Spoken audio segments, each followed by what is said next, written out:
இறையேசுவில் பிரியமான சகோதர சகோதரிகளே, நமது ஆண்டவர் இயேசு கிறிஸ்துவுடைய திருப்பெயரால் உங்களுக்கும் உங்கள் குடும்பத்தில் இருக்கிற அனைவருக்கும் அன்பும் சமாதானமும் மகிழ்ச்சியும் உண்டாவதாக.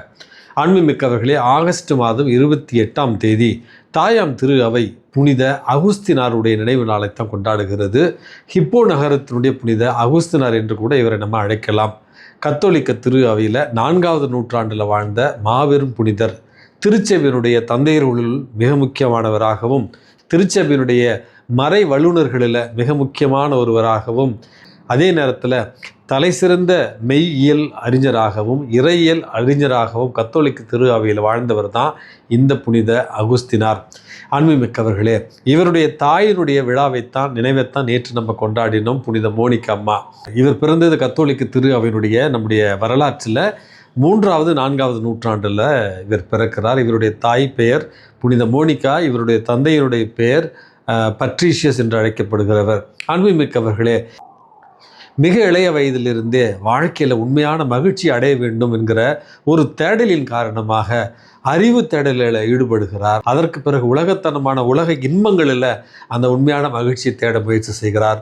பல்வேறு சமயங்களில் அந்த தேடலில் அவர் உண்மையான மகிழ்ச்சியை தேட முயற்சி செய்கிறார். இப்படியாக இவருடைய இந்த வாழ்க்கை தேடல், மகிழ்ச்சிக்கான வாழ்க்கை தேடல் கொஞ்சம் கொஞ்சமாக தடம் புரளுகிறது. அவருடைய அன்னையினுடைய அந்த கத்தோலிக்க மறையை ஏற்றுக்கொள்ள மறுக்கிறார். தான் தோண்டித்தனமான ஒரு வாழ்வை வாழுகிறார். பல இடங்களுக்கு பயணம் செய்கிறார். மிகவும் தவறான ஒரு வாழ்க்கையை வாழ ஆரம்பிக்கிறார். இப்படியாக ஒரு உலகப்போக்கான வாழ்க்கையை இவர் வாழ்ந்து கொண்டிருந்த நேரத்தில் இவருடைய தாய் மோனிகா இவருடைய மனமாற்றத்திற்காக தொடர்ந்து ஜெபித்தார் என்றும் இவர் சென்ற இடங்களிலெல்லாம் பின்தொடர்ந்து வந்தார் என்றும் தான் இவருடைய வாழ்க்கை வரலாற்றில் நம்ம வாசிக்கிறோம். அன்புமிக்கவர்களே, 17 வருட இந்த ஒரு பாவ வாழ்க்கையில் அவர் இறைவனையும் மகிழ்ச்சியும் தேடி அலைகிறார். கடைசி வரையில் அவருக்கு அது கிடைக்கவே இல்லை. தாயும் மகனும் இத்தாலி தேசத்தில் இருக்கிற மிலான் மறை மாவட்டத்தின் ஆயராக இருந்த புனித அம்ப்ரோசியாரை சந்திக்க நேர்கிறது. இப்பொழுது இவர்களுக்கிடையே ஏற்பட்ட ஒரு உரையாடலின் காரணமாக அகுஸ்தினார் கடைசியாக மனமாற விரும்புகிறார். அப்படி மனம் மாற விரும்பிய அவருக்குத்தான் இறை வார்த்தை ஒன்று ஒரு சிறிய குழந்தையின் மூலமாக கொடுக்கப்படுகிறது. ரோமையர் 13:13 இயேசு கிறிஸ்துவை நீங்கள் அணிந்து கொள்ளுங்கள், பழைய பாவ இச்சையான அந்த வாழ்க்கையை விட்டு இயேசுவையே நீங்கள் அணிந்து கொள்ளுங்கிற அந்த அழைப்பிற்கு ஏற்றவாறு தன்னுடைய பாவ பழைய வாழ்வை விட்டு இயேசுவை புதிதாக அணிந்து கொண்டு திருமுழுக்கு பெற்று புதிதாக திரு அவையில் அவர் நுழைகிறார். அன்பின் மிக்கவர்களே, புதிதாக திரு அவைக்குள்ள நுழைந்த அவர் கத்தோலிக்க திரு அவையினுடைய ஒழுங்கு முறைகளின்படி குருவாக திருநிலைப்படுத்தப்பட விரும்பி தகுந்த தயாரிப்போடு அவர் இறையியலையும் மெய்யியலையும் கற்று தேர்ந்தார் என்று இவருடைய வாழ்க்கை வரலாற்றில் நம்ம வாசிக்கிறோம். இவருடைய இந்த மனமாற்றத்திற்கு பிறகு இவருடைய தாய் மறுபடியும் சொந்த நாட்டிற்கு திரும்பி சென்றார் என்றும் இவருடைய வாழ்க்கை வரலாற்றில் நம்ம வாசிக்கிறோம்.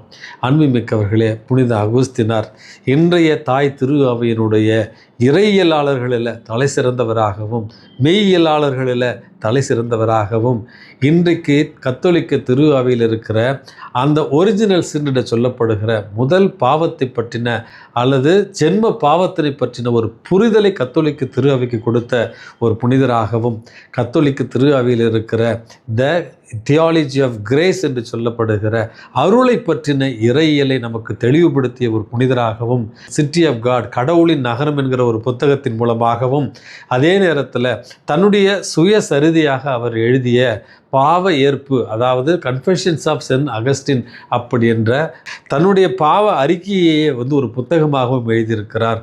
வருங்காலத்தில் மீட்பை தேடுகிறவர்கள் தன்னுடைய பாவ வாழ்வை பார்த்தாவது மனம் திருந்த வேண்டும். ஆண்டவருக்கு எவ்வளவு வெறுப்புடையதாக இருந்தது என்பதை சுட்டிக்காட்டும் விதமாகத்தான் அந்த குறை ஏற்பு என்று சொல்லப்படுகிற கன்ஃபெஷன்ஸ் ஆஃப் சென்ட் அகஸ்டின் என்கிற புத்தகத்தில் பாவத்திலிருந்து விடுபட்டு இயேசுவை புதிதாக அணிந்து கொள்வதற்கான அந்த வழிமுறைகளையும் புனித அகுஸ்தினார் நமக்கு கொடுத்திருக்கிறார்.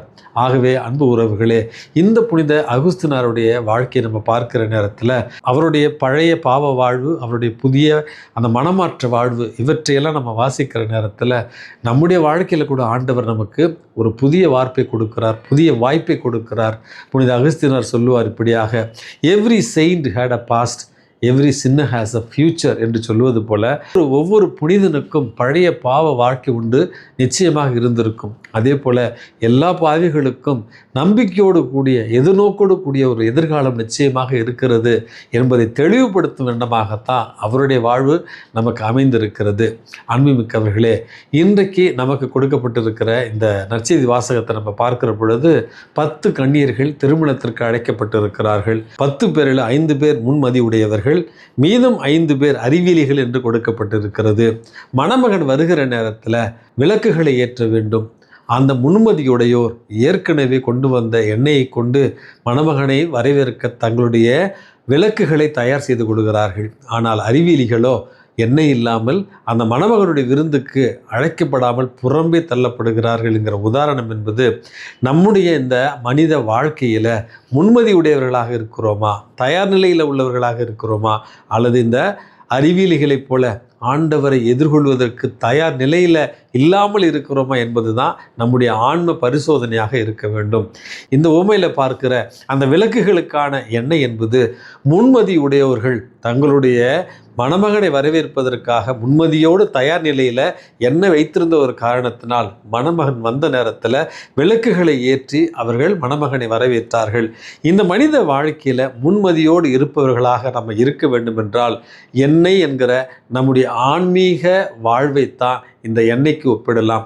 ஆன்மீக வாழ்க்கையில் இறை வேண்டலோடு கூடிய ஒரு வாழ்வு, நம்பிக்கையோடு கூடிய ஒரு வாழ்வு, அருட்சாதனைகளை முழுவதுமாக பயன்படுத்திய ஒரு வாழ்வு, இறை வார்த்தையின்படியான ஒரு வாழ்வு, நற்செயல்களின்படியான ஒரு வாழ்வு தான் இந்த எண்ணெயை இன்றைக்கு நமக்கு ஒரு குறியீடாக காண்பிக்கின்றன. அப்படி என்றால் ஆண்டவர் வருகிற பொழுது அவரை வரவேற்க நாம் தயாராக இருக்க வேண்டும் என்றால் ஆன்மீக எண்ணெயாக இருக்கக்கூடிய இறை வார்த்தையை நம்ம தியானித்து வாழ்கிற ஒரு வாழ்வாகவும், திருவருட்சாதனங்களில் மிக முக்கியமாக இருக்கிற நற்கருணையையும் ஒப்புரவு அருட்சாதனத்தையும் பெற்று மகிழ்கிற ஒரு நல்ல ஆன்மீக தயாரிப்பு உள்ளவர்களாகவும், பிறரன்பு பணிகளால் ஆன்மீக தயாரிப்போடு இருக்கக்கூடிய ஒரு நபராகவும், அதே நேரத்தில் மன்னித்து மறந்து இந்த உலகத்தில் கடவுள் திருமுன்னிலையில் தகுந்த தயாரிப்போடும் ஆயத்தத்தோடும் இருக்கக்கூடிய பிள்ளைகளாக வாழத்தான் இறைவன் நமக்கு அழைப்பு விடுக்கிறார்.